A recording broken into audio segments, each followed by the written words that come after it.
Good morning sir. Morning.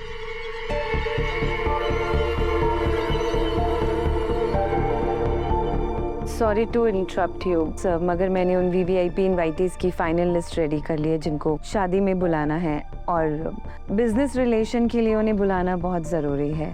And मैंने सारी arrangements उनके स्टैंडर्ड्स के अकॉर्डिंग प्लान करना शुरू कर दिया है। मेरा एक मिनट, फिलहाल उसकी ज़रूरत नहीं है। मैंने डिसाइड किया है कि शादी अनु के घर वालों के हिसाब से होगी। और शादी में सिर्फ फैमिली और क्लोज फ्रेंड्स ही इन्वाइटेड होंगे। उसके बाद एक रिसेप्शन रख लेंगे, वहाँ जिसको बुलाना है बुला लेंगे। इन सब चीज़ों का ध्यान रखते हुए ही इन्वाइटीज की लिस्ट बनाना। शादी का दिन सिर्फ अनु के घर वालों का है। हर चीज़ उनकी खुशी और उनके सुकून के हिसाब से होनी चाहिए। ऑफ कोर्स सर, आपका डिसीजन है, मगर आपने शादी की सारी रिस्पॉन्सिबिलिटी मुझे दी थी ताकि हर चीज़ वर्धन के स्टैंडर्ड्स की हो। अब स्टैंडर्ड ही इतना नीचे है।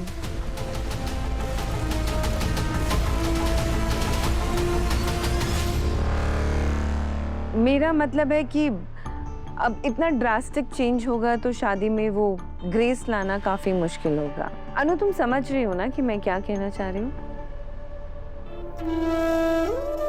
जी मेरा मैम, मैं समझ रही हूँ, पर शादी ना रिश्तों से बनती है, किसी लोकेशन या वेन्यू से नहीं। और वैसे भी मेरे पापा का ना बरसों का सपना है मेरी शादी वहाँ करने का।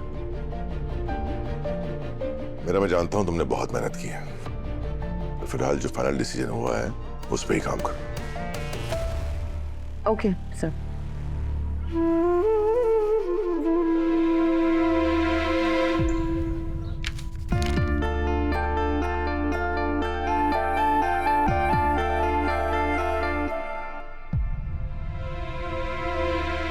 भाई साहब, हमारी बेटी की शादी कैसे होगी अगर आप हमें लोन नहीं देंगे? सर, आपको लोन क्यों नहीं मिलेगा? मैं हूं ना, आप टेंशन मत लीजिए, मैं आपको लोन दिलवाऊंगा। हाँ तो दिलवाइए ना। आपके पास ये घर है ना? हाँ है। हाँ घर है, पर घर गिरवी रखना सही नहीं लगता।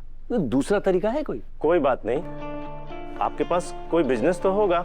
हाँ है। हाँ है ना। है ना? हाँ बिजनेस है, पर हमने अभी दुकान शुरू नहीं की। न घर न दुकान, आपको मैं किस बेसिस पे लोन दिलवाऊंगा सर? हमारी बेटी की नौकरी है, हाँ, वो भी वर्धन मिस्ट्री में है ना। अरे वर्धन मिस्ट्री नहीं, वर्धन इंडस्ट्री। हाँ उसी में। वर्धन इंडस्ट्रीज? हाँ। वाह, वो तो बहुत बड़ी कंपनी है, फिर तो आप लोगों को लोन मिल जाएगा। देखा, मिल जाएगा। तो दीजिए। आप एक काम कीजिए, हाँ, अपनी बेटी का सैलरी स्लिप दे दीजिए, मैं लोन करवा दूंगा। अरे नहीं नहीं भाई, मुझे अपनी बेटी के नाम पर लोन नहीं चाहिए, मुझे अपने नाम पे लोन चाहिए। हाँ। और देखिए मैं गारंटी देता हूँ, मैं आपका लोन पूरा चुका दूंगा। हाँ। देखिए शर्मा जी, पर बैंक जुबान की गारंटी नहीं लेता। रूल्स तो रूल्स होता है ना, उसको तो फॉलो करना पड़ता है ना, फिर तो मैं लोन नहीं करवा सकता। अरे भाई साहब, आप तो दिन भर फोन कर करके पका देते थे, हाँ, न चैन से खाने देते थे, न पीने देते थे, न सोने देते थे, न जगने देते थे, यहाँ तक कि बाथरूम जाना भी आप मुश्किल कर देते थे। अब हम खुद आपसे कह रहे हैं कि हमें लोन दे दीजिए, तो आप नखरे दिखा रहे हैं। छोड़िए ये सब। अच्छा ये लीजिए, मिठाई खाइए, और हाँ बोल दीजिए धीरे से। मैं मिठाई तो खा लूंगा, पर लोन नहीं दिलवा सकता। अरे आप तो किसी काम के ही नहीं है, हम किसी और से ही लोन करवा लेंगे। हाँ ठीक है, चलिए कोई बात। देखिए, आपके पास एक ही रास्ता बचा है, आपके पास तो घर है ना, कुछ दिन की तो बात है, घर गिरवी रख दीजिए, मैं लोन करवा दूंगा।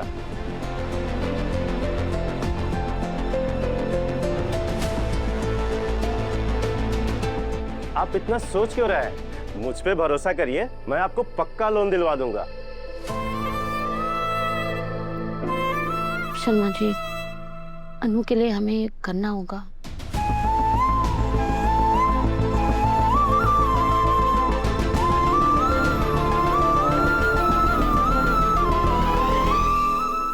ठीक है भाई, हम ये घर गिरवी रखते हैं, आप हमें लोन दिलवा दीजिए।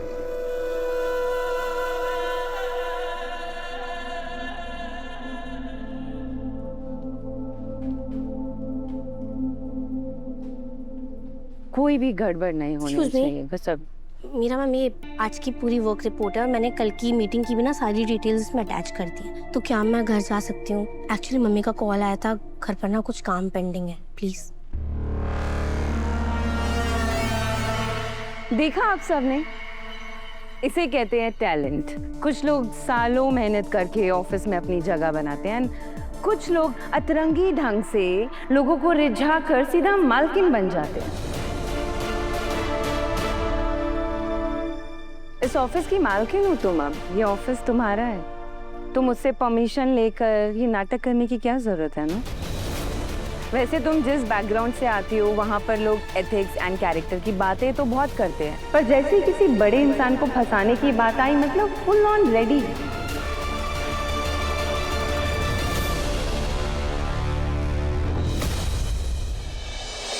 मीरा मैम, मैं आपकी बहुत रिस्पेक्ट करती हूँ क्योंकि आप मेरी सीनियर हैं, पर इसका मतलब ये नहीं कि आप मुझे कुछ भी बोलती जाएंगी और मैं सिर्फ सुनती रहूंगी।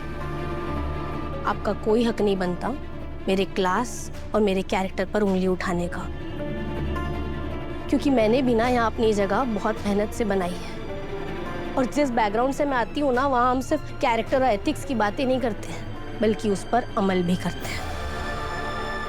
और जिसे आप ये फसाना कह रही हैं ना, उसे प्यार कहते हैं। मीरा, आप जानती हैं, प्यार से ज़्यादा ऑनेस्ट और प्योर फीलिंग कुछ हो ही नहीं सकती। प्यार इस दुनियादारी, इस income bracket, social status, class, इन सब से बहुत परे होता है। और प्यार जिन्हें नसीब होता है ना, वो बहुत लकी होते हैं।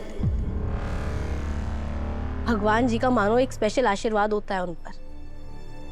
और अगर आप इन फीलिंग्स को नहीं समझ पाती ना, तो मुझे आपसे बहुत सहानुभूति है।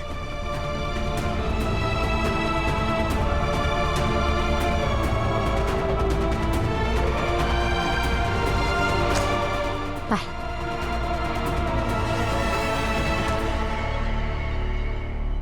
माँ प्लीज, अगर एंगेजमेंट घर पे हो रही है ना, तो मैं सारी जिम्मेदारी उठाऊंगा। एंगेजमेंट की सारी जो तैयारी है ना, मैं अपनी देखरेख में करना चाहता हूँ। अरे हर्ष, तू क्यों इतना स्ट्रेस ले रहा है बेटा? मैं हूं ना सब संभालने के लिए। तू ये सारी चिंता छोड़ दे। तू एक काम कर, तू मेहमानों का ध्यान रख, बाकी सब कुछ तू मुझ पे छोड़ दे। माँ नहीं, प्लीज माँ, ऐसा मत कीजिए। भाई की एंगेजमेंट है, मैं सारे केटर से बात करूंगा, मैं सारी लाइटिंग चेक करूंगा। प्लीज माँ, मुझे करने दीजिए ना। हर्ष प्लीज, मॉम जब कह रही हैं कि तुम्हें स्ट्रेस लेने की कोई जरूरत नहीं है, तो नहीं है, और तुमसे ये सब हैंडल नहीं हो पाएगा। लेट इट बी, रहने दो। तो माँ, भाई की एंगेजमेंट है, माँ मुझसे ये मौका मत छीनिए। भाई के लिए इतना तो करने दीजिए ना। ठीक है, तुम संभालना, पर ध्यान रहे सब परफेक्ट होना चाहिए। यस सब बिल्कुल परफेक्ट होगा। मेरे पास ऑसम प्लान्स हैं। मैं अभी जाके सारी चीजें शुरू करता हूँ। अच्छा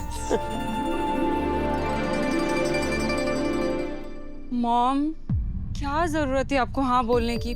आपको पता है ना हर्ष ये सारी चीजें हैंडल नहीं कर पाएगा, और अगर ये सारी चीजों में उसने कोई भी मैसअप किया तो सबके सामने उसकी इंसल्ट होगी। मैं हूं ना मानसी, मैं सब संभाल लूंगी।